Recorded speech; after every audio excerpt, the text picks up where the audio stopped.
সবাই উচ্চ স্বরে বলেন আলহামদুলিল্লাহ। প্রধান অতিথি যিনি, তিনি স্টেজে না থাকলে স্টেজের সৌন্দর্য থাকে না, বলেন ঠিক কিনা? সত্য না মিথ্যা? এই জন্য প্রধান অতিথি এবং একজন উপজেলা চেয়ারম্যান আর একজন ইউনিয়নের চেয়ারম্যান, দুইজন জনপ্রতিনিধি দুই পাশে বসা, উনারা চাইলেই সমাজকে পরিবর্তন করতে পারে না। এই জন্য আল্লাহ রাব্বুল আলামিন ওনাদেরকে দিনের জন্য কবুল করুন, বলেন আমিন। আমাদের প্রধান অতিথি জনাব মোহাম্মদ আমিনুল ইসলাম লালটু সাহেব, চেয়ারম্যান উপজেলা পরিষদের সুযোগ্য চেয়ারম্যান, জনগণ যাকে ভোট দিয়ে নির্বাচিত করেছেন, এই অঞ্চলের নিরাপত্তা, এই অঞ্চলের জনগণের অধিকার, এই অঞ্চলের জনগণের শান্তি শৃঙ্খলা বজায় রাখার জন্যে দলমত নির্বিশেষে তার উপরে যে দায়িত্ব অর্পণ করেছে, এই দায়িত্ব যেন যথাযথভাবে পালন করার তৌফিক আল্লাহ দান করেন, সবাই বলেন আমিন। দুই পাশে দুই চেয়ারম্যান, তাইলে ওনাদের কাছে একটু কিছু না চাইলে ভালো লাগে না, ঠিক কিনা? একটু চাওয়ার দরকার আছে না নাই? চাইবো। আমি চাই বাংলাদেশে কাঁদবে না আর কেউ তো দুঃখে, আমি চাই প্রতিটা মানুষ মিলে মিশে থাকবে সুখে। আমরা চাই বাংলাদেশে কাঁদবে না আর কেউ তো দুঃখে, আমরা চাই প্রতিটা মানুষ মিলে মিশে থাকবে সুখে। আমরা চাই ভিক্ষুক হয়ে ঘুরবে না কেউ কারো দ্বারে, আমরা চাই কাটবে না রাত কখনো কারো অনাহারে। আমরা চাই ভিক্ষুক হয়ে ঘুরবে না কেউ কারো দ্বারে, আমরা চাই কাটবে না রাত কখনো কারো অনাহারে। আমরা চাই মাজলুমেরা ফেলবে না আর চোখের পানি, আমরা চাই কোর্টের দ্বারে কাঁদবে না বিচারের পানি। আমরা চাই মাজলুমেরা ফেলবে না আর চোখের পানি, আমরা চাই কোর্টের দ্বারে কাঁদবে না বিচারের পানি। আমরা চাই বাংলাদেশে কাঁদবে না আর কেউ তো দুঃখে, আমরা চাই প্রতিটা মানুষ মিলে মিশে থাকবে সুখে। আমরা চাই ধর্ষিতা বোন কাঁদবে না আর অন্ধকারে, আমরা চাই ধর্ষকেরা ভালো হবে তওবা করে। আমরা চাই ধর্ষিতা বোন কাঁদবে না আর অন্ধকারে, আমরা চাই ধর্ষকেরা ভালো হবে তওবা করে। আমরা চাই অধিকার নিয়ে খেলবে না কেউ চিনি মিনি।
আলহামদুলিল্লাহ বলেন।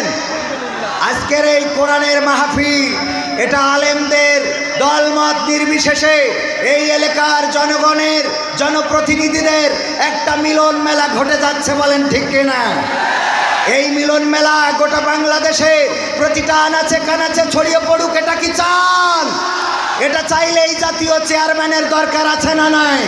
যেই চেয়ারম্যানেরা কোরআনের মাহফিল বাস্তবায়নে সহযোগিতা করে, আমরা তাদেরকে ধন্যবাদ জানাই। আমাদের চেয়ারম্যান দুই পাশে বসে কোরআনের মাহফিলের নিরাপত্তা দিচ্ছেন। এমনিভাবে গোটা বাংলাদেশে আল কোরআনের মাহফিল হবে, বন্ধ করার দুঃসাহস যারা করবে তাদেরকে বাংলার জমিনে রাখা হবে না। কোরআনের মাহফিল বন্ধ করার মতো দুঃসাহস কেউ করবেন না। এটা করলে আপনারা আপনাদের তাকদীরকে বদলে দিতে পারবেন, আপনাদের তাকদীরে আগুন জ্বলে যাবে, বলেন ঠিক কিনা? এই জন্য কোরআনের মাহফিলের পক্ষে থাকার দরকার আছে না নাই? কোরআনের মাহফিলে আল্লাহ সকলকে থাকার তৌফিক দান করুন, বলেন আমিন।